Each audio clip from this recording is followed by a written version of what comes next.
challenge to be heard today. This on the abrogation of Article 370. It says, and this is because of the affidavit that was submitted by the centre in the honourable court. It says, era of progress and peace in Jammu and Kashmir since 2019. Government tells the Supreme Court over Article 370 move. It has brought people of region into the mainstream, is what the centre says in the affidavit. I'll just read a couple of lines, then we'll go across to Varghese. Describing the changes made to Article 370 of the Constitution in August 2019, it ended the special status of the erstwhile state of Jammu and Kashmir as historic. The centre told the Supreme Court on Monday that the move brought unprecedented development, progress, security and stability to the region, which was often missing during the old Article 370 regime. It also said that this is a testament to the fact that parliamentary wisdom has been exercised prudently. In a fresh affidavit filed a day before the Supreme Court was due to take up a clutch of petitions challenging the Article 370 move and reorganization of the state into the Union territories of Jammu and Kashmir and Ladakh, the centre said that since 2019, the entire region has witnessed an unprecedented era of peace, progress and prosperity. It is submitted that life has returned to normalcy in the region after over 3 decades of turmoil.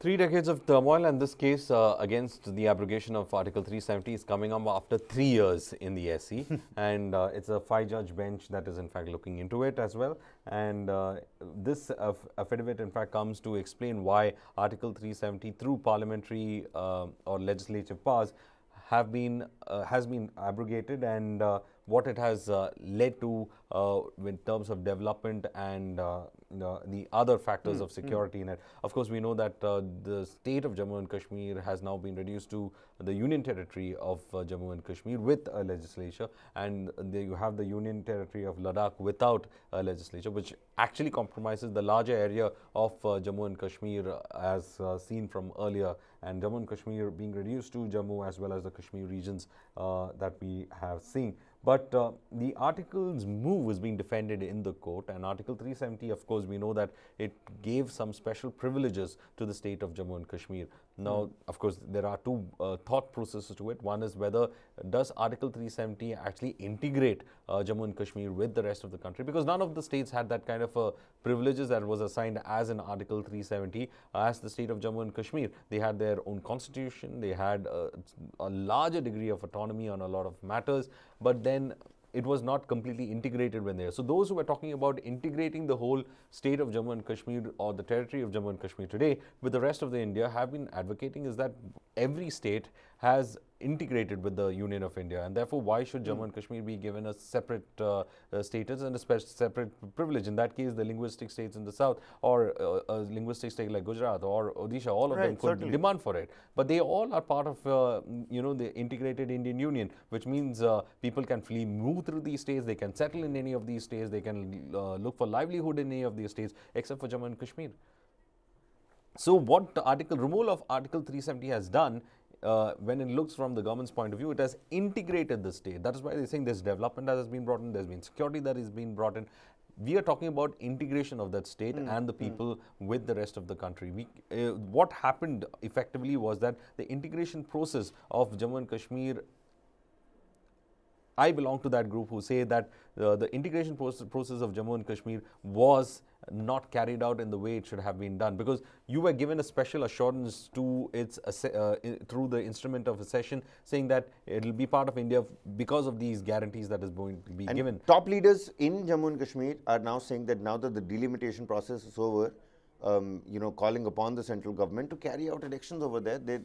Of course, the Union Territory they want, and now the issue for most of the political parties in Jammu and Kashmir would be looking at the more than the violence that is happening is about restoring the statehood of Jammu and Kashmir. And when the article was abrogated some time back, the centre did say that it doesn't mean that the Union Territory of Jammu and Kashmir will be forever the Union Territory of Jammu and Kashmir. If time permits and if situation improves, it will get its statehood back. But then there is a huge question about Ladakh.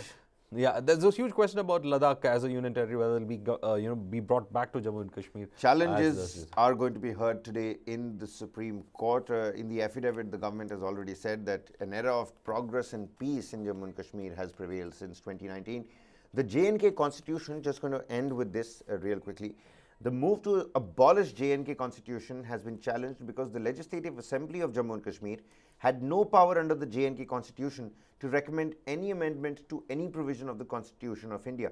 Article 147 of the J&K constitution barred the Jammu and Kashmir Legislative Assembly from seeking to make any change in provisions of the Constitution of India as applicable in relation to the state. It has been argued that this means even the J&K Legislative Assembly wasn't legally competent to give consent to the president's order. And then again, there's the point of downgrading to the union territory. The Jammu and Kashmir Reorganization Act 2019 bifurcated J&K into the two union territories that you were talking about. J&K was a UT with the Legislative Assembly. Ladakh was without an assembly. Now, there is no other instance in India's constitutional history of a state being demoted to a UT. Even though Parliament can, under Article 3, create a new state by carving out territory from any state, uniting two or more states or portions of different states. Parliament is also empowered to add area to an existing state or change the existing boundaries of a state. So those challenges are going to be heard today. What's going to happen next for Jammu and Kashmir, where people are hoping for elections, being demoted to a union territory? What happened? What could the Jammu and Kashmir Legislative Assembly do? What was it competent over? What was it competent over? Not over? Well, we'll have to wait and find out.